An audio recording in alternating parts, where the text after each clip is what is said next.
안녕하십니까. 전박사의 독서경영연구소 소장 전영구입니다. 자, 오늘은 독서경영 본질에 대해서 한번 말씀을 드려보고자 합니다. 먼저 독서경영의 의의인데요. 독서경영은 급변하고 있는 세계 경제 환경 속에서 생존을 위한 필수 조건이 되고 있습니다. 이미 말씀드렸지만 독서경영을 통해 가지고 경쟁력의 원천을 찾고 있는 사람들이 많고 있기 때문에 결국 이 세계 경제 환경, 글로벌 경제 환경에서 무한 경쟁 속에서 살아남기 위해 가지고 이 독서경영이 구상하고 있다라고 볼 수 있습니다. 독서경영은 책을 읽고 토론하면서 책 속에서 지식과 정보기술, 노하우나 아이디어 또는 영감 등을 얻고요. 이를 공유하고 다양한 방식의 관리를 통해 가지고 이를 전파하거나 공유함으로써 개인과 기업의 가치와 생산성을 높여가는 새로운 경영 기법을 우리는 독서경영이라고 하고 있습니다. 세계적인 리더들의 공통적인 경쟁력 요소가 독서라고 하는 것을 이미 살펴봤습니다. 또한 오늘을 이해하고요. 내일을 준비하는 요소가 역시 독서경영입니다. 또한 독서경영은 평생 교육을 지향한다는 측면에서 당연한 결과이고 성인의 교육장을 연속적으로 이어가는 하나의 마당이라고 볼 수 있겠죠. 결국 독서경영은 이와 같이 필요함에 있어 가지고 이 경쟁력의 요소로서 등장하고 있는 것입니다. 그렇다면 독서경영을 어떻게 실시해야 될까요? 그게 세 단계로 이 독서경영을 하는 것을 살펴볼 수가 있는데요.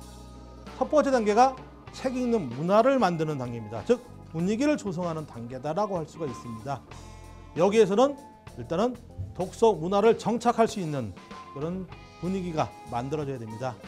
그래서 CEO의 관심이라든지 CEO가 직접 책을 선정한다든지 하는 것들은 일단은 좀 지양해야 되고요. 또한 필독서를 지정해 주는 것도 역시 좀 지양해야 될 요소가 되고 있습니다. 대신 독서 문화가 활성화될 수 있도록 독서 모임을 만들어 줄 수 있는 분위기를 만드는 것이 중요한 단계입니다. 그래서 초기의 단계다 보니까 이 CEO라든지 기업에서 강요하는 분위기를 만들어 준다면 개인이나 직원들이 결국은 독서를 멀리할 수 있는 그런 경우가 생길 수 있기 때문에 가능하면 자율성을 많이 보장해 줄 수 있는 단계가 결국 책 읽는 문화를 만드는 단계다라고 볼 수 있습니다. 이 문화가 어느 정도 형성이 되면 다음 단계인 초기의 독서 경영 단계로 넘어가게 되는데요. 이때는 자연스럽게 CEO가 이 필독서를 지정해 줄 수가 있습니다. 특히 경영을 위해 가지고 의도적으로 책 읽기를 높여주고요. 또한 이 강제적으로 책 읽기를 해도 어느 정도 이 영향력을 가질 수 있는 단계가 되고 있습니다. 그래서 이 경영의 목적을 정립할 수 있고요. 그다음에 공유와 축적을 할 수 있는 것이고, 그다음에 토론을 통해 가지고 이 자연스러운 이 독서 경영이 정착화되어 갈 수 있는 단계가 바로 초기의 독서 경영 단계입니다. 결국 이 시기에 중요한 것은 어느 정도 CEO의 이 의도가 반영될 수 있다라고 하는 것이 이 두 번째 단계라고 볼 수 있습니다. 다음에 세 번째 단계는 독서 경영의 본격적인 단계입니다.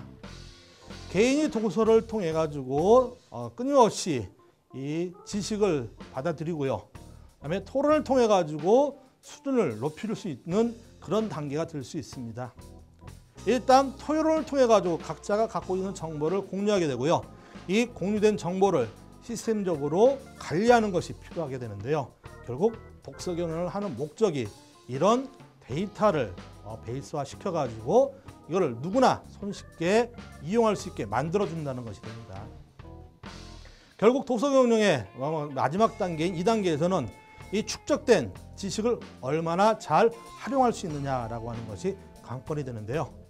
이 독서 경영의 이 본격적인 단계에서 여러분들이 정말 충분히 논의와 토론을 통해 가지고 새롭게 창출되는 이 지식과 아이디어를 개인의 역량을 높이는데, 또한 그다음에 자신의 기업의 이익을 높이는데 사용할 수 있는 단계가 됩니다. 오늘은 이 독서 경영을 하는 본질에 대해서 말씀을 드렸습니다. 감사합니다.